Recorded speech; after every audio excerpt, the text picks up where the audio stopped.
Now, the National Disaster Management Organization, NADMO, says it has deployed its personnel and rescuers to northern Ghana in anticipation of flooding as Burkinabe authorities spill excess water from the Bagre Dam. National Communications Director George AC says his team has planned to pitch camp there between 4 to 6 weeks. Let's speak to our correspondents. We start with the Upper West region, where floods from long hours of rainfall have already battered farmlands, destroyed roads and left many displaced. Afik Salam is our man on the ground. Albert Sori is also in the Upper East region, where the impact has been felt the heaviest in this past spillages. And Ilyasu Tanko is the Northeast region correspondent. He is on phone, and Martina Bugri is the Northern region correspondent. Now, colleagues, share with us, what is the mood in your area? Let's start with you, Rafik.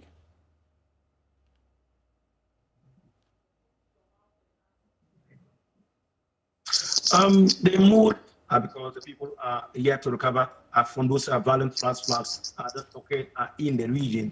And then also the issue of this spillage of the Bagre Dam will be a double jeopardy on their part. I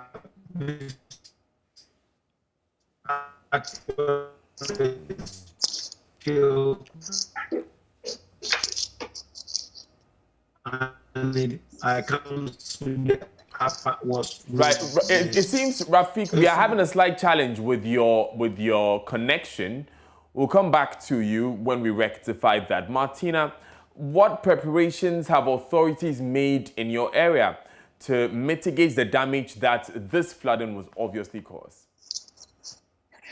Except to educate the people that we are told, infrastructure-wise, nothing has been done yet. I spoke to the people of Dallon who were hard hit last year, and they said that NADMO has been to the area a couple of times. Even yesterday, they were in the community to sensitize the people.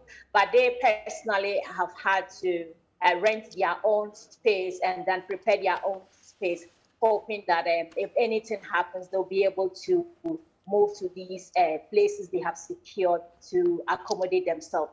But so when it comes to information, yes, NADMO is giving out information, but preparations in terms of infrastructure, that is yet to be seen. I must say that the community themselves have also taken time to educate their members in their various mosques and churches in anticipation of what is coming up very soon.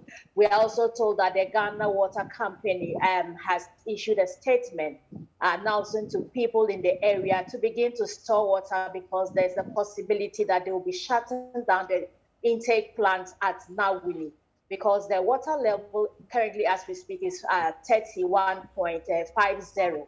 And the maximum the intake can take is 36 feet. And so they anticipate that if they open the Bagre Dam, it has the possibility of increasing the water levels, and that can affect the treatment plant. So there's possibly that there'll be a shutdown at that intake point, we are told. That seems very serious, Martina. Let me go to you, Albert. Now, we've been reporting all week that people have begun leaving these flood-prone areas, especially in Polugu. Tell me, what's the latest in terms of evacuations?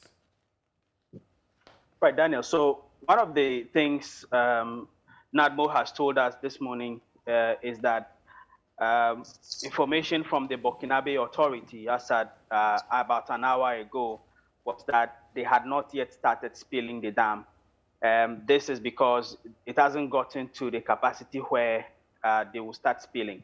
At that time, the level of the water was at 232 feet, and they will start spilling at 234.7 upwards. And so the spilling will start when it gets there, and that is why they announced that between today and the 30th, at any moment, they can spill it. So what NADMO is doing at the moment is to get ready for what could happen. This morning, Jerry Asamani, the Upper East Regional NADMO coordinator, told us that they have started patrolling the low-lying areas where people have their farms. So in Kwadugu, in Balungu, in parts of the Boko West District as well, what they are doing is to have their patrol teams there to ensure that people who are going to the farm today are prevented from doing so. They are also hopeful that their education has gone down well with the people, and nobody in these communities will be attempting to cross the rivers and the tributaries of the White Volta, because normally when people, when people drown because of these floods, it is because they refuse the warnings and try to cross because they want to get to some part of the community as well. So today they are patrolling and they are making sure that people are staying away from the farms, people are not crossing the rivers.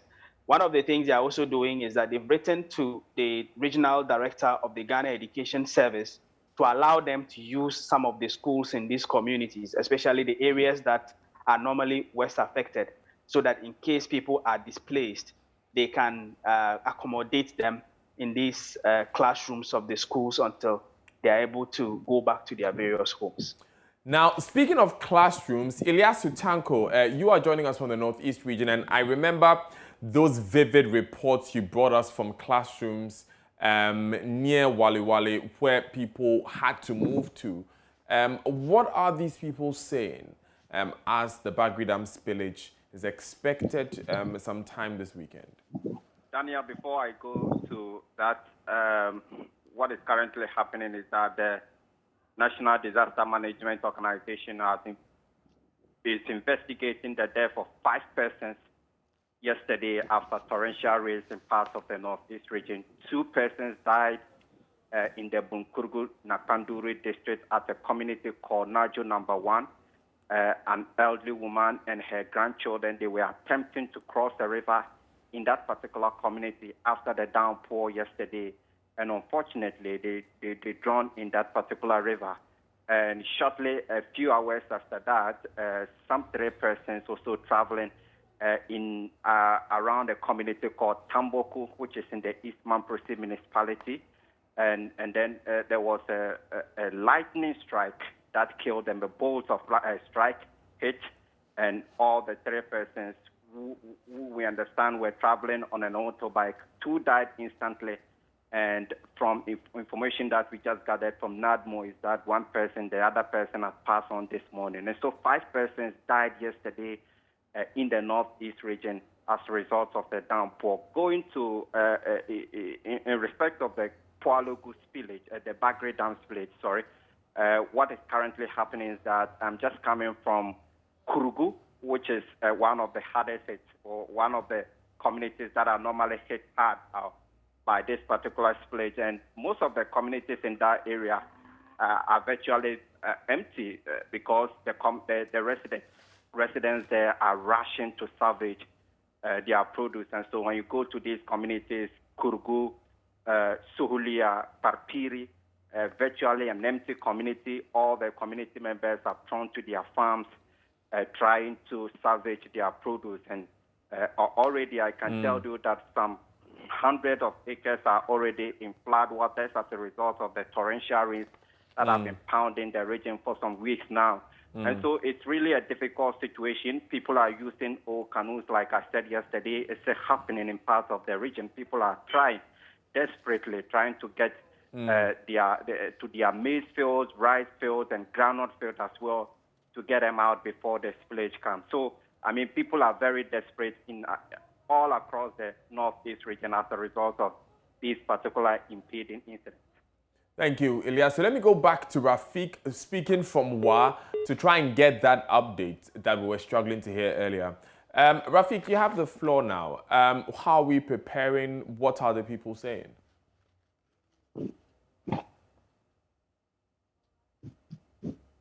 Can you hear me, Rafik? Hello. Yes, you're live. Rafik, Are you hearing me? Right. Rafik Salam there coming to us from WA. We'll try and reestablish that connection and get that update from the Upper West region. Let me wrap up quickly with Martina and Albert, who are still with us via Zoom. Albert, so finally, what is the extent of damage that is expected?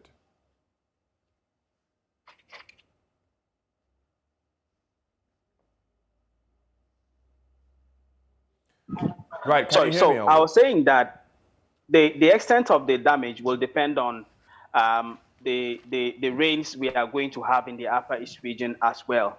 We are not expected to see any impact, even if the spillage starts later today, because normally it will take some days before the waters get to Ghana.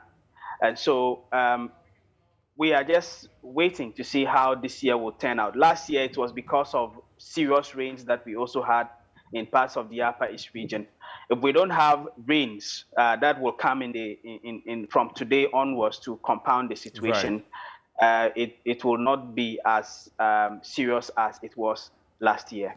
Right. Rafiq Salam has rejoined us on phone. Rafiq? Hello, Daniel. Yes, we can hear you now. Okay. So the people of the Upper West region are yet to recover from the violent flash flood that occurred in the region.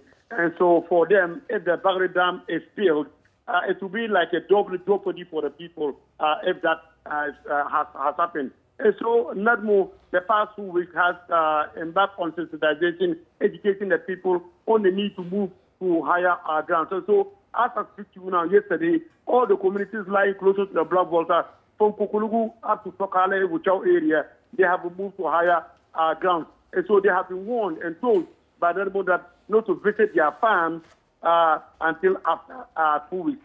But the good news is that some of these communities, some of these farmers who have their farms closer to Black Water, they have their farms, their farmhouses there, but they also have their permanent homes in their communities. And so they have to move to those areas. And that's what I can tell you about in the Upper West region.